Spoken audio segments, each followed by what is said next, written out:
Hi, I'm calling for Dan. This is Chet Janik from the land. Hey, Dan, Chet Janik. I think your volume is off. Everyone else can hear us but you. So turn your volume on. We can hear you, but you can't hear us. But everyone else can hear us. It might take just like 30 seconds, but we are live. Okay, now we can't hear you. No, now your volume is completely gone. It wasn't. How about now? Yes, we can hear you. Can you hear Okay. us? Great, thanks. Okay, bye-bye. All right, it's 9. We have a quorum. Yeah, let me record. Okay, All right. good to go. I will forego the pledge of allegiance today and start with roll call. Richard Ishberding, Raise your hand. can you guys hear us? Okay, Richard, Patricia, Dan, Chet, Here, John, and Trudy. And Rick Foster is absent. With consideration of the agenda, under number 2, I'd like to add a late addition. Late addition is discussion of Madison Avenue for Habitat for Humanity.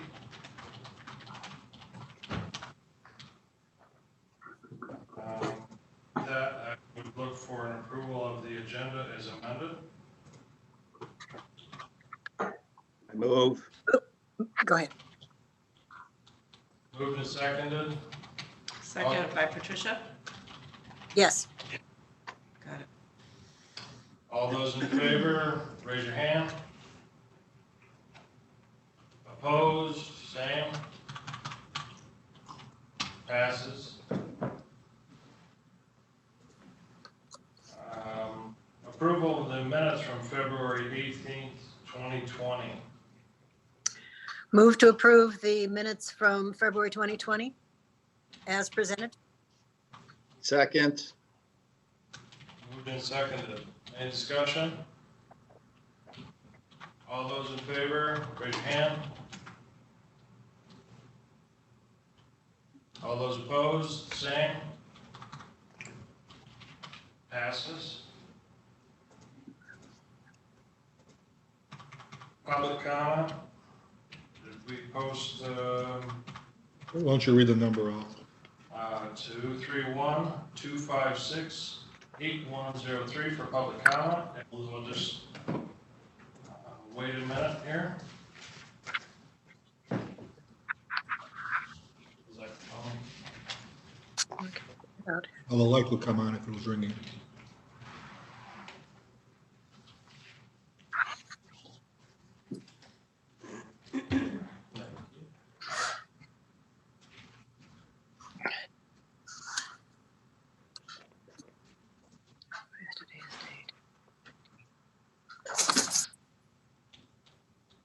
If somebody does call in, we'll go into public comment, but hearing none, let's move into discussion action items.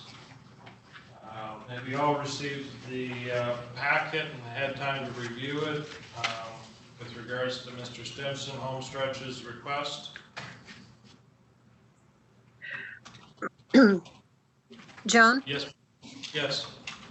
what exactly is he needing to still do?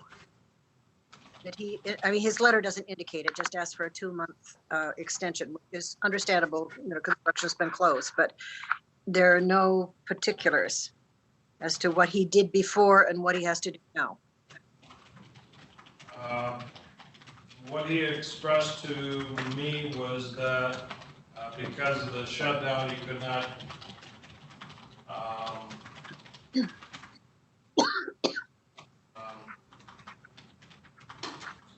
do some of the field work he needed to in order to get the project surveyed, even though it looks like we have an approximate drawing.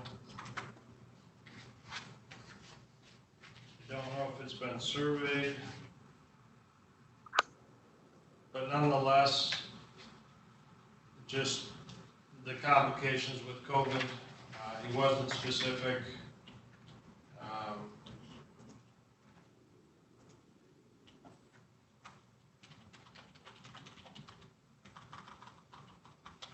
I don't, he didn't say there was any one particular thing that was hanging him up. I don't know if it was a site inspection by the health department, or if it was construction codes, or Yeah. Plan review. I don't know. Okay. Nonetheless, That's fine. I just wondered if he'd given reasons, but that's, clearly it impacted everybody. yes.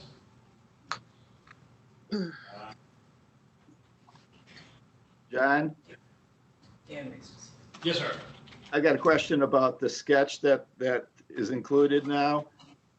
Last time we talked and approved this deal,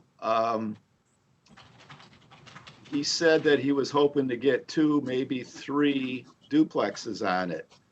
And now it looks like there's 10 units with a common septic system, drain field. This is Yes, sir. It's gonna have to go as a condominium site plan, right, with the common drain field? Correct, part 41, and it would have to be approved by Sutton's Bay Township. Not only the condominium situation, but the fact that it's multiple dwelling now, it's got to probably be rezoned then, right? That's my understanding, yes. So that's why he's noted that these are optional duplex units. He's got, it looks like 7, 8, 9, 10 as being where the primary ones are going. Looks like. And then subject to the zoning approval by the township, that he would try for 1 through 6. Which would be 3 duplexes, yeah, okay. Which is above and beyond our expectation, and I see it as a positive that he's being this ambitious. I agree. It looks like it would be more economically feasible if they could get more than 4 units on it, yeah. And traditionally, they've retained the management of these sites. So if they were a condo association, Homestretch has the organizational resources to maintain the day-to-day, month-to-month management duties. So this wouldn't be turned over to the private sector. I mean, that's been the precedent that I've seen in the past. And the county has just about $5,000 into this situation, right? So if they got more than 2 duplexes out of it, you could even get that 5,000 back a lot quicker if you're going to have more property tax revenues. That's correct. That's correct. So, what John is asking for today is the approval of Homestretch's due diligence and feasibility period to be extended by 2 months to end December 2020 due to COVID complications, if you will. So if any would make that motion, or if we need further discussion. Have your comments, John? Your thoughts? I have no issue giving him an extension. I mean, it's, as we all know, that COVID has impacted almost our day-to-day life, and with construction shut down the first 2 months, of almost making this purchase agreement, I assume that other facets of that has also been impacted additionally with the state working remotely. Personally, I know that working with the state has been slower and difficult because most of the staff are working from home. So the turnaround for if he's looking for mission money or other funding sources, even at the federal level, that just his due diligence could have been delayed because of the stay-at-home orders. And Dan, you had your hand up? No, well, I moved to accept this 2-month extension. No one has seconded. Second. Is there any other discussion? Yes, sir. You have to unmute. No comment? Rich, mute. I just unmuted him. Rich, do you have anything?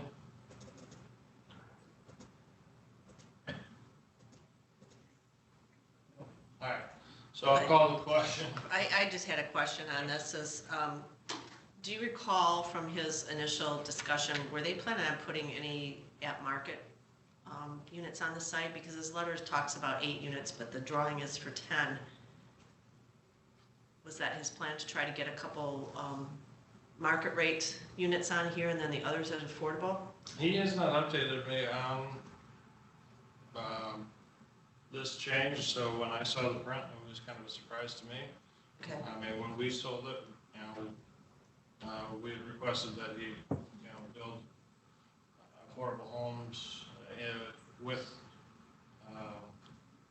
the current zoning, that was available to him. It looks to me that he is pursuing a greater density, so that would go beyond that, but he has not indicated one way or the other that he's looking for market rate on this. That's something that I can follow back up with and see if he can give an update. Okay. Any other questions or comments? I call the question. All those in favor, raise your hand. Aye. Aye. Opposed, raise your hand. Passes. Moving on to the next agenda item is Habitat for Humanity. I tried sending everybody a letter written by Habitat Finance Committee. With new members on the board, I'd like to address the issue at hand. Leelanau County Land Bank Authority and Habitat for Humanity went into a purchase and development agreement for property located in Sutton's Bay on 112 West Madison Avenue. This parcel was acquired through bank foreclosure, or tax foreclosure. The property itself needed demolition. We sold it to Habitat for $5,155.41. However, in their pursuit to develop the property for affordable housing, they were turned down by the Village of Sutton's Bay for variance, and they have been holding this property for over a year now. And at this point, they are selling the property for the assessed value of $36,000.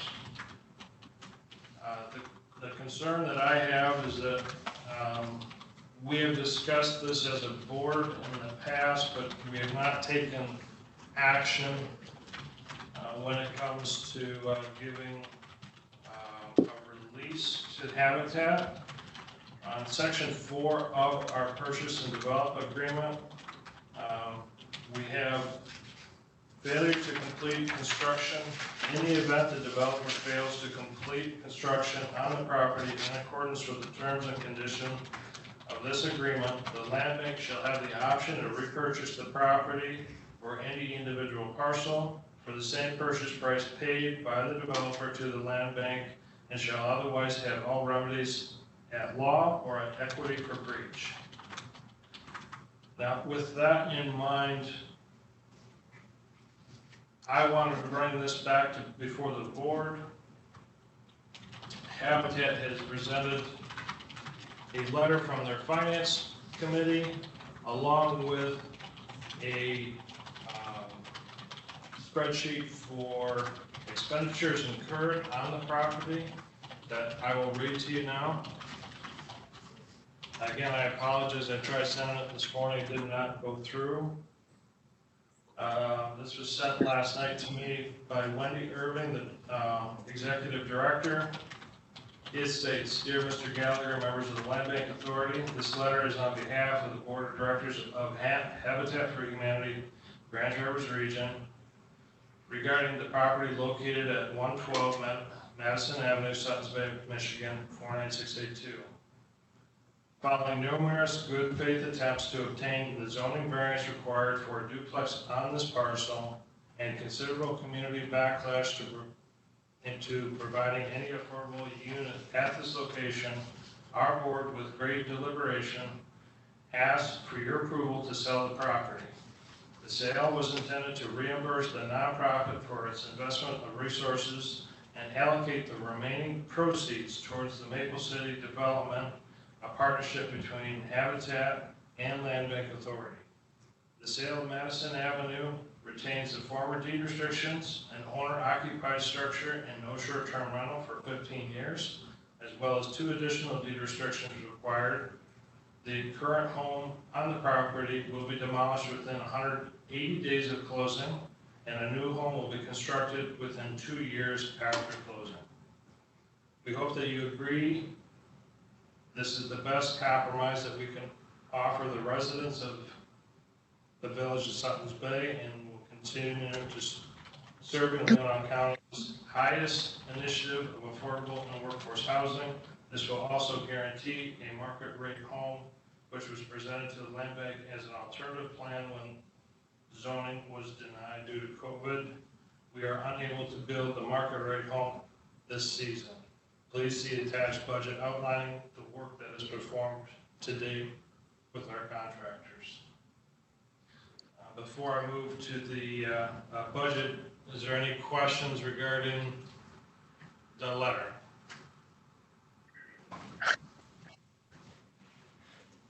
Sorry, that's a lot of information to process.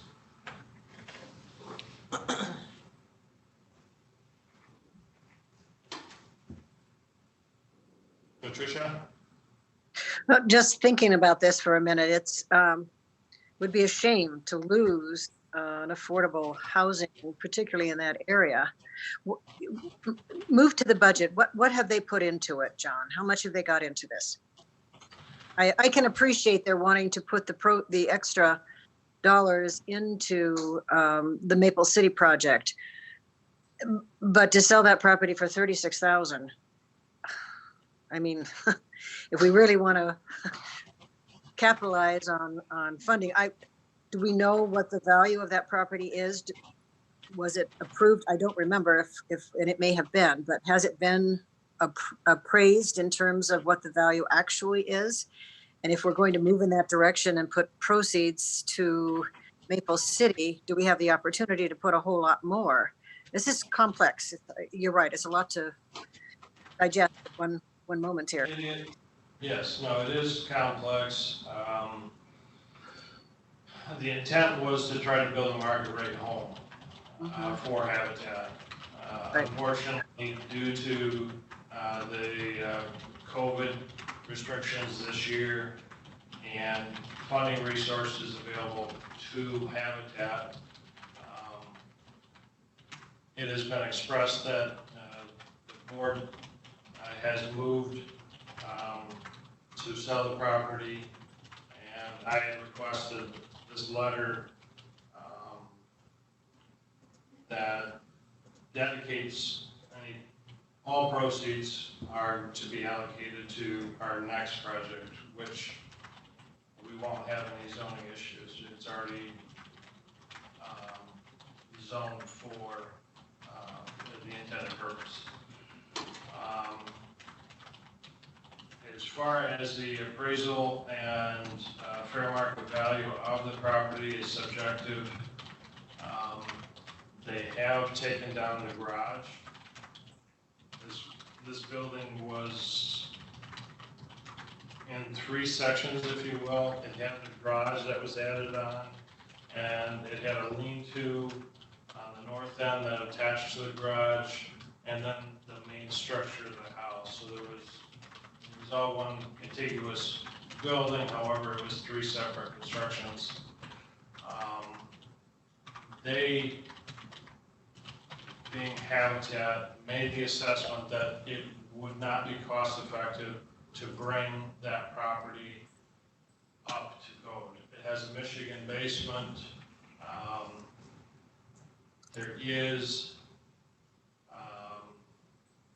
construction faults with the property as far as the foundation, the roof, the windows, the floor transition between the old construction and newer construction, and for them to be able to provide a maintenance-free new house for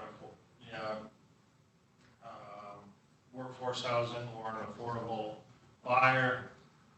They could not allocate the resources and make it affordable. In turn, as we know, demolition is a costly expense.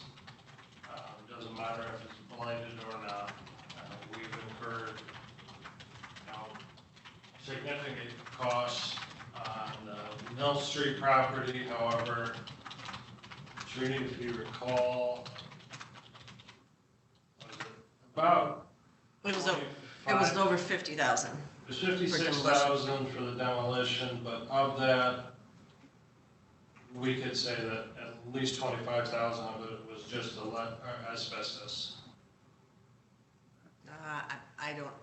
I'm not sure if that's correct, but Okay. a portion of it was, yes. My point was that it was significant.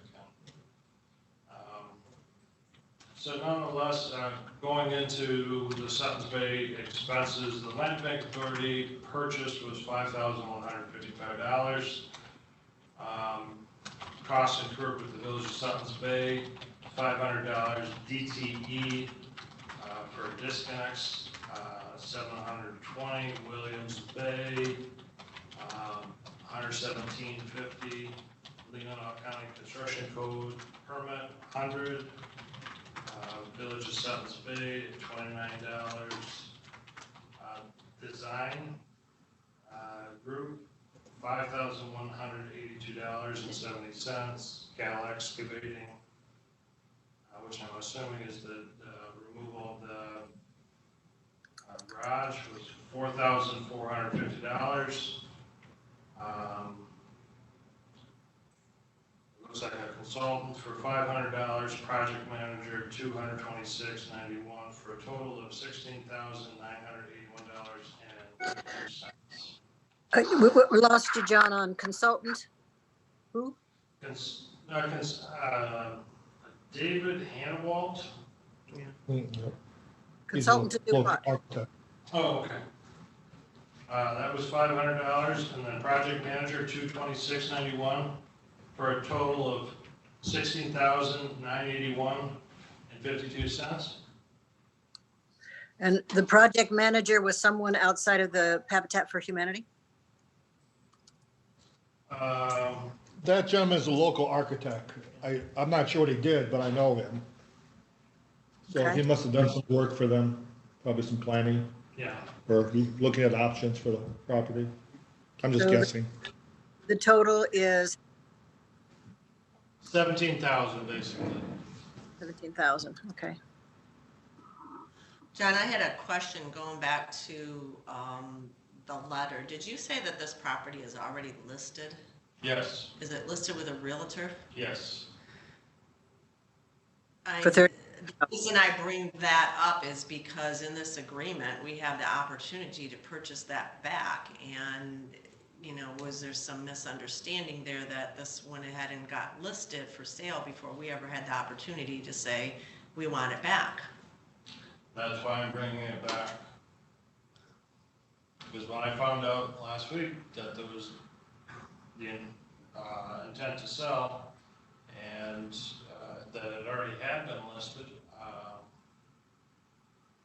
we have not as a body, to my knowledge, made that exception. Right. And so I need direction, but also I want to update you as to what's going on. During the past 2 months, there's been, I guess, radio silence between our two organizations just because of complications. They have moved from their leased site and they were working from home. There was a number of different things that, you know, they internally had to deal with, and their board made a decision, whether it be financially or because of the timing, to sell the property. Well, I can understand that, but it doesn't take much to just make a phone call and say, Agreed. this is not gonna work for us, and, you know, there's some clauses in this agreement, we want to sell the property, are you interested in purchasing it back?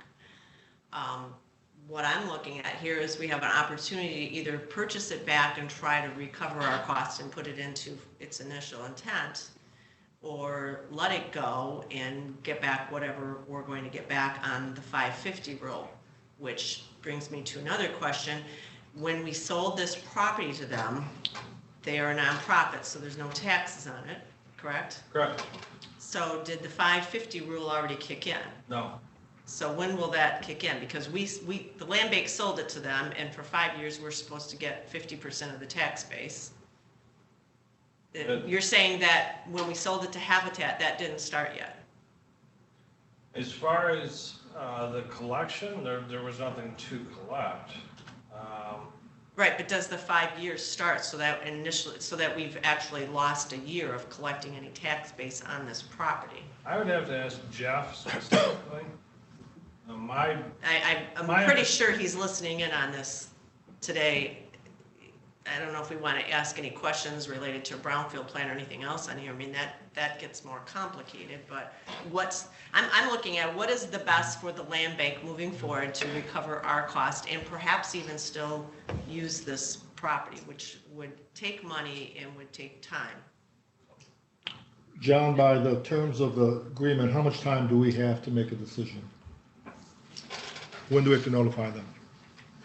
Default remedy is 30 days. Dan disappeared. And that 30 days starts when? Well, I wasn't made aware of it Friday. Yeah, so just the 30 days, just. Dan disappeared. Yep, so let's all pause for a second. Dan has disappeared. So we have 30 days from Friday, let's just say. And and they have never contacted you or talked to you about this? No, I think it was presented to this body in discussion as far as future options for the site. The last time that we did discuss, you know, our understanding was that they were going to do a market rate Yeah. house. I think that was acceptable to this board simply because of the zoning restrictions. Were we pausing, I'm sorry, were we pausing to get Dan back on, or are we Well, continuing? I just noted the time he left the meeting in case you want to incorporate that into the minutes. Okay, We just have to continue. You know, a question or comments. Trudy's point is well taken. A phone call could have been made to alert you, but wasn't. But a question first, on the timing we have to notify them, what does it say exactly in the contract? Does it say after they notify us? I mean, how is it worded? For the default to remedies, Yes. default to the remedies, the land bank shall have the right to terminate this agreement upon written notice prior to completion of construction. Developer fails to perform any of its obligations under the agreement which it is required to perform and fails to cure the default within 30 days after the notice, unless the cure is reasonably take longer than 30 days, then within such longer period. Basically, we were made aware of it, and basically we can terminate the contract unless the developer cures the default within 30 days. And placing it on the market without notifying us is a violation sort of a contract. I'm just wondering if we can advise them that we have an interest in taking the property back. To me, there's a lot of unknowns here. One of the big unknowns, what would it take? What are the costs to demolish? What would be the then property value that we would have in that particular piece of land? We know we have the costs of perhaps reimbursing them or else just negotiating on what we're back with. But there are a lot of unknowns here in terms of how to pursue.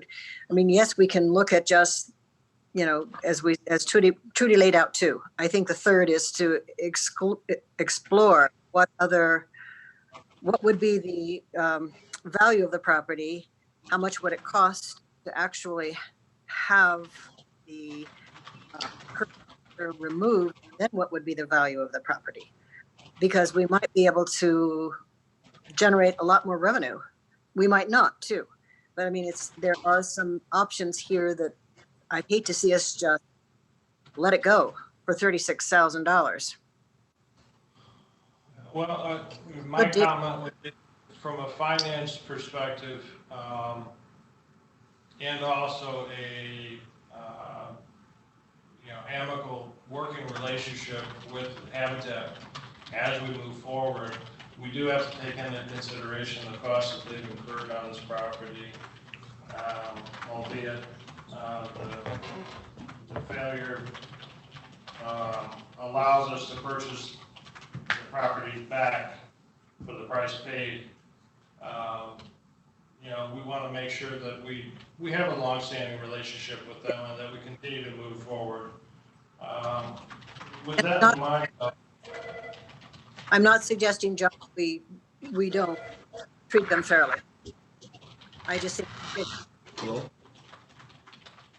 no, I guess I'm just stating on the record, Yes.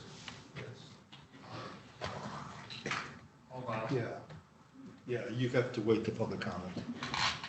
Since he's, With the, if you just stay on the line, you can call him. Is this Jeff? Oh, Jeff. Okay, it's Jeff Hawkins. okay, Hang on, I'll put you on the speakerphone. It's Jeff Hawkins on the phone. Let me put him on the speakerphone. He didn't say it was Jeff Hawkins. Do our new members know? Jeff? Jeff Hawkins is our consultant. Oh, we got replay. Those are delays. Delay. Okay, Jeff, go ahead. Well, I was just going to address the question that was asked about the 550. And the 550, basically, the exemption, 5-year exemption period starts in the assessment year following the year that the property is conveyed by the land bank.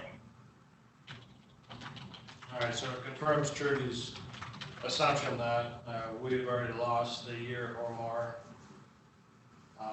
since we have transferred it.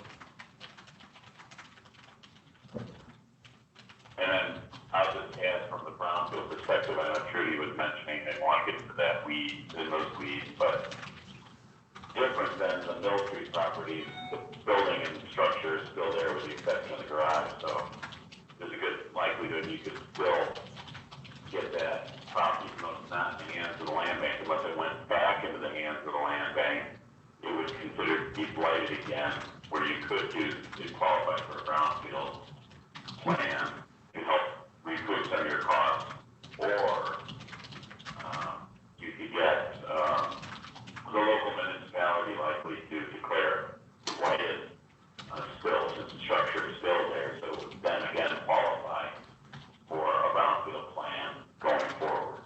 But then again, obviously, you'd want to do that prior to taxable value jumping, based on the fact that it go, if it's ultimately purchased by a private entity that's going to uncap, and you're going to lose tax increment to repay yourselves for anything that you may want to try to recoup. Now, you've been through that property, for inspections and phase one. Would you have an estimation on demolition? Oh, as far as overall cost for demo? Yeah.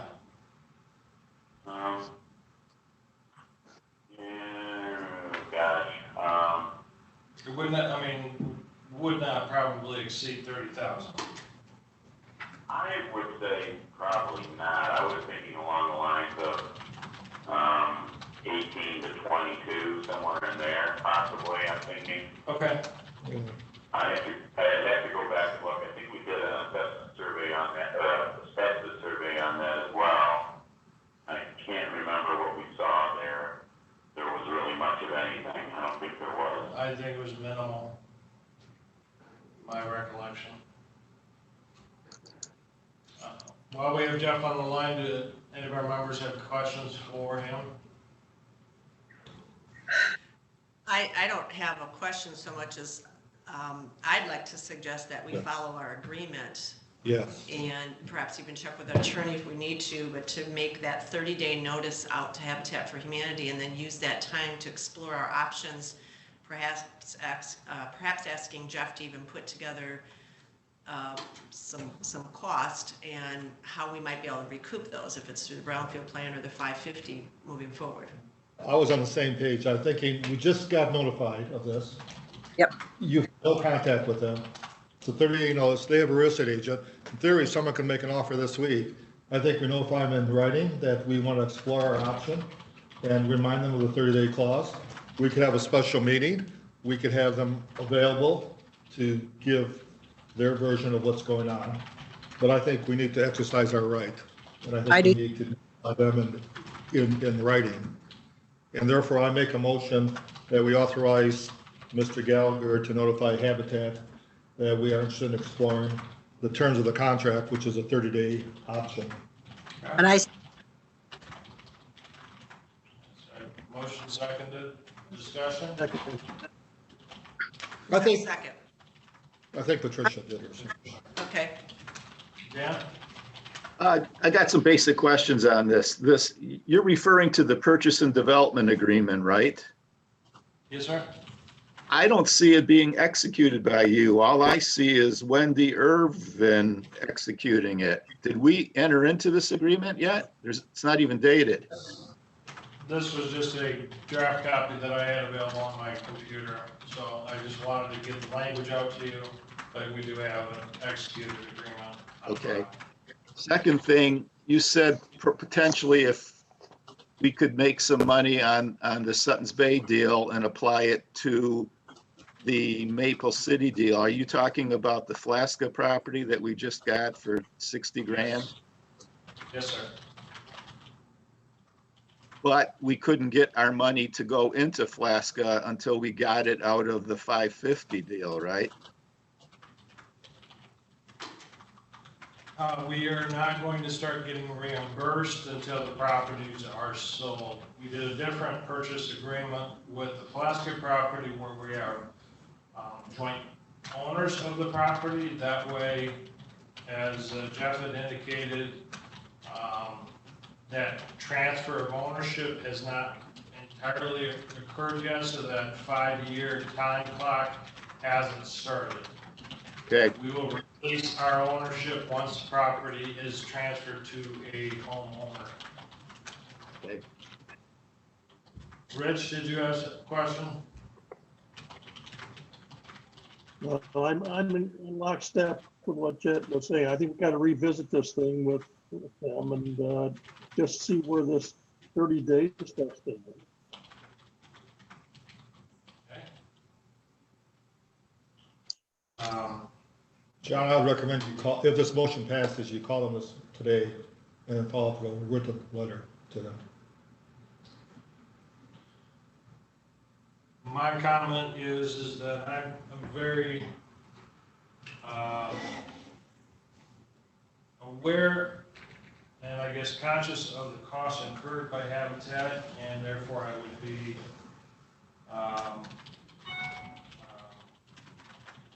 in support of further discussions and exploration with the consideration of the costs incurred by Habitat in the amount of that 17,000. Furthermore, doing the napkin math, I mean, if we invest an additional $20,000 for demolition, we have a lot that we have basically $37,000 invested in. Is it this board's intent to try to make or build a affordable house there, or a fair market value house? Well, I think we need to do our research before we do that. Our next, I guess, if you look at our next scheduled meeting is June 16th. yeah, You were just notified of that when, that letter. This is our first board meeting. yep, You can invite them, tell them that we will, if this motion passes, invite them to the June 16th meeting. Today's the 19th. You were notified, I mean, I think we're within the 30 days. yes, Yeah, have them come to the 16th. That gives us a month to look at all options, give them a month to come up with a plan. And we can jointly meet, either live or remote, and then make a educated decision.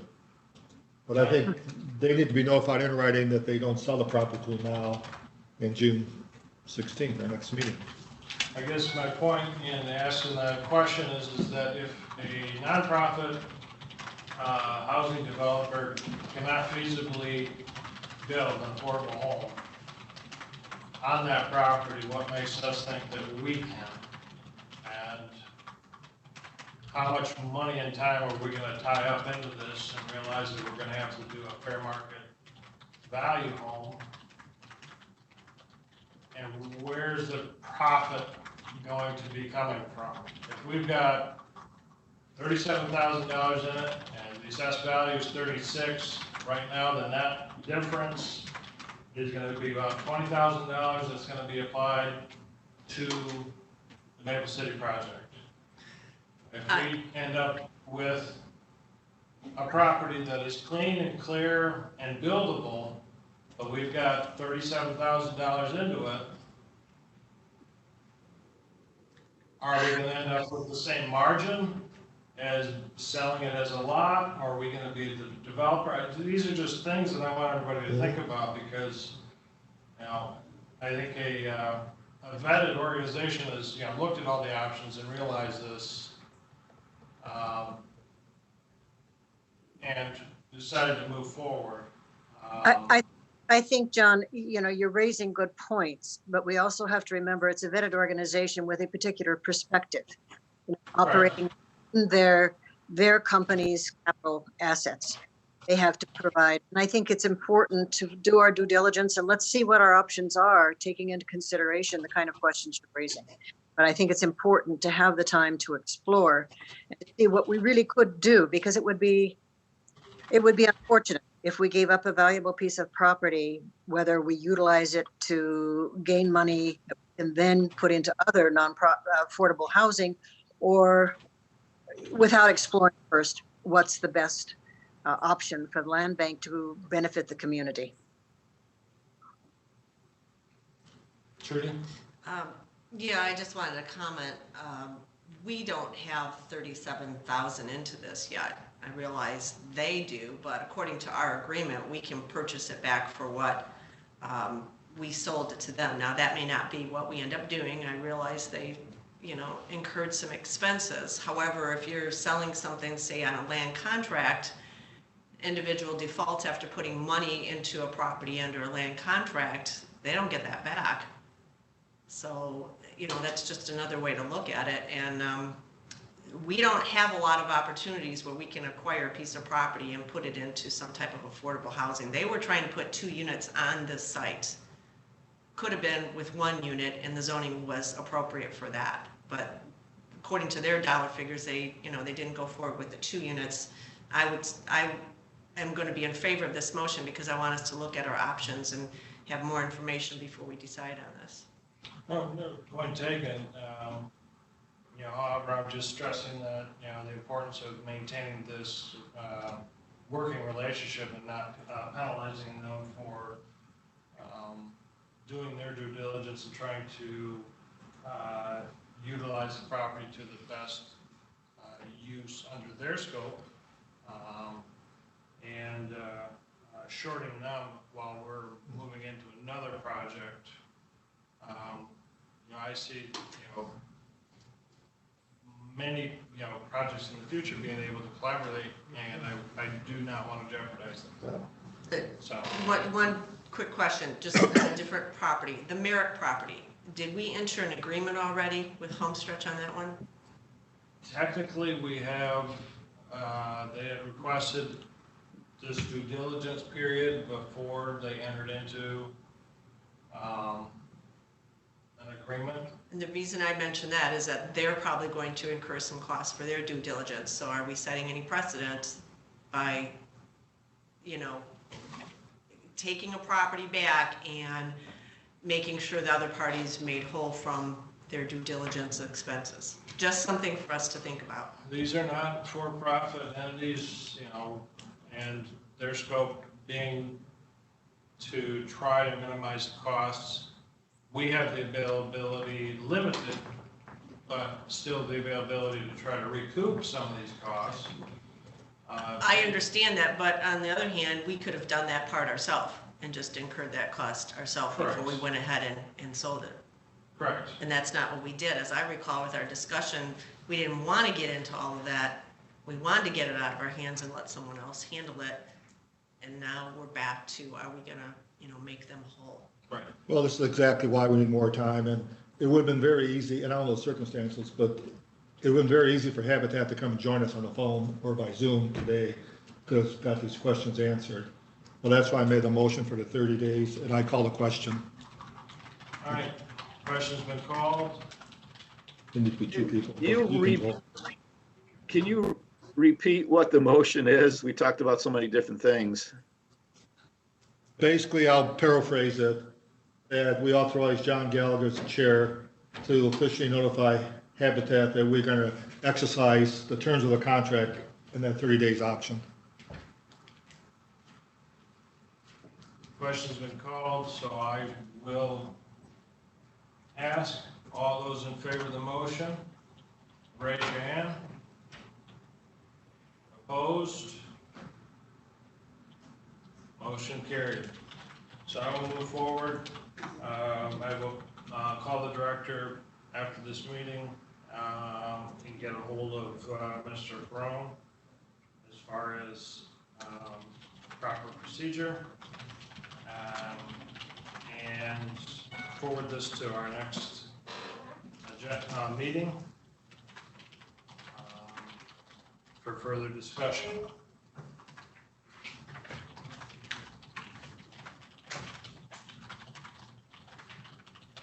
Thanks, John. Yep. Next on the agenda is claims and accounts on page 7 of your agenda packet. This is cleaning up our books. We have an EnviroLogic professional services for $285. This is exploration of putting Mill Street into a brownfield plan. We have our annual dues for the Michigan Association Land Banks for $125. So I look for approval of claims and accounts in the amount of $410.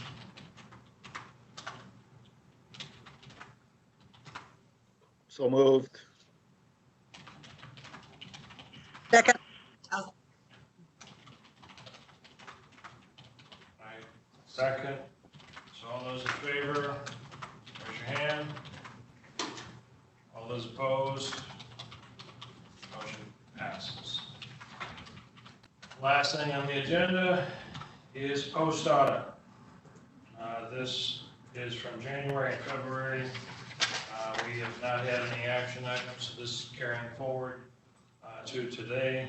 This is the deposits and the property purchase of the Maple City project, our properties, for the total of $61,185.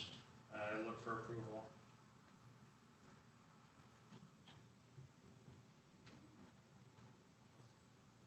no So- sound.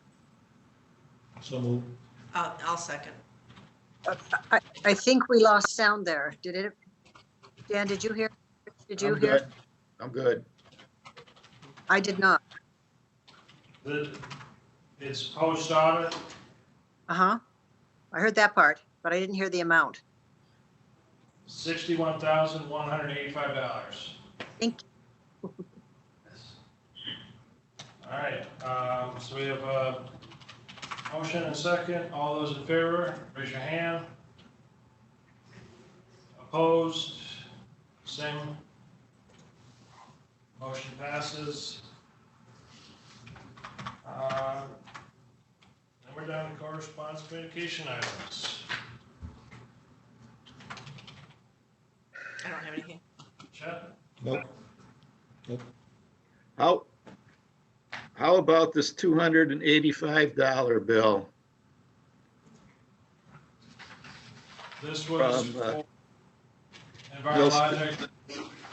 Yeah, He's our environmental consultant.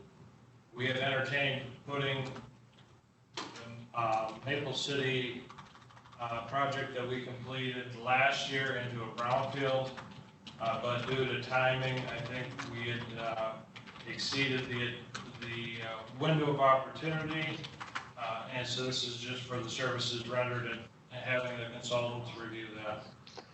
and the Mill Street property is the one that we currently have a loss on. Correct. But the project was built and has a new homeowner, and it is completed. So we are trying to recoup our demolition costs through a brownfield plan, Okay, that window has expired. So public comment. Jeff, are you on the line for public comment? I'm still here. Good to see everybody. Good to see you. Member comments.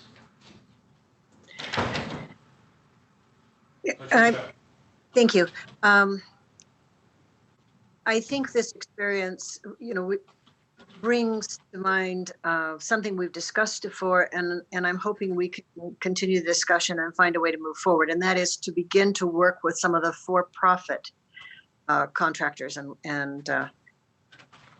we're very fortunate to be able to work with organizations like that for Humanity and Homestretch, but there are other types of challenges that they're running into, and this is an example of one. And there are ways that we've learned now that we can integrate for-profit into our working arrangements And I think we really ought to explore that so that we can look at other types of projects we can take on and maybe make more progress. So just for consideration, to kind of look at that as we're moving forward and maybe even devote some time to it in the future. Well, if we go back to the presentation that Jeff Hawkins and Jim Dishley did in the fall, that was instrumental in making the private sector aware of the resources available. I think everything has been at a standstill for the last 6 months. One, due to winter, two, now with COVID, so I'm hopeful to everybody has still got that fresh in their mind, that those resources are available from the land bank and brownfield partnerships. And hopefully we will see an uptick in inquiries. However, I have not presented to this board. I'm not going to be foreclosing on any properties this year. I'm giving them until next year to pay up, so we won't have any involuntary transfers from foreclosures to the land bank from new inventory.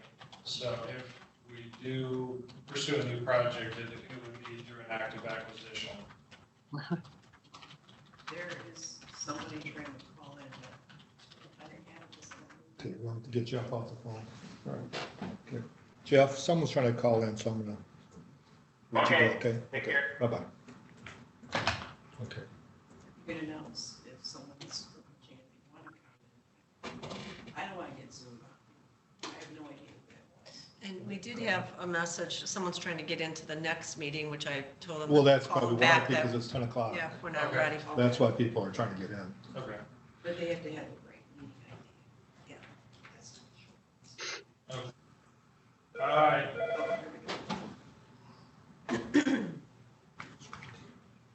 Hi, Wendy. Oh, speaker. Wendy? Can you hear us? I can. Okay. Thank you. You are on the agenda. Go ahead, speak. We have you on speakerphone. Sorry about that. I was attempting to get in your meeting every way I can. My apologies. I just wanted to speak on behalf of our board. Can you hear me? Yes. Yes. Okay. I wanted to speak on behalf of our board. We really value this relationship with the land bank, and I know you know that. We basically kind of muddy right now are, the recollection may be stated, but we did have a conversation back on March 3rd. And the board directed me to reach out to discuss, the options, the opportunities and the options. That actually, from that discussion, I would be fulfill the deed restrictions, which are indicated in the letter, and we were hoping that that would cure all invested interest, and then, of course, for our request to use those funds back into. So there was a lot of discussion. This is feels new to you, and I would love to answer your questions or have discussion outside of this meeting in later time. We've got a motion for further discussion. I think we'll invite Habitat to our next meeting. And Ms. Irving, I'll be calling you directly after this meeting to summarize, and we'll follow up from there. Just want to make sure on the board's behalf that everybody knows that we tried to do our due diligence and reached out and in good faith made connection to inform our requested intent. And I think that we can work together to the better of both organizations to make sure that this works out. Absolutely. Well, thank you very much, and I'll be in touch very soon. Does anybody have any questions for us? Well, we're in public comment. Habitat. so. Yeah, no, not at this time. Okay, we can have that discussion, like I said, but I just wanted to make sure to reach out and let you know that we had prior conversations, our board was informed this was the direction to take, in good faith. We certainly appreciate and value this relationship, and we want to continue the conversation and make it work for all of us, but we were doing what we thought was, approved, so I wanted to make sure that you were aware, and we can continue this conversation. All right, thank you. Thank you. Thank you. All right, member comments?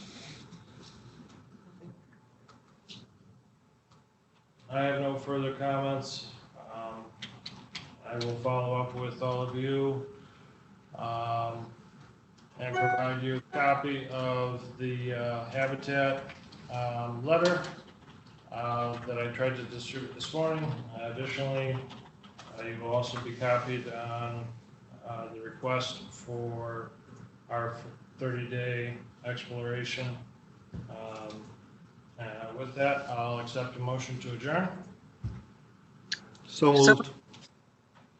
Second. We are adjourned. Thank you guys very much, and we'll be in touch soon, and we will have more on the June agenda. Hey, thanks, John. Thank you.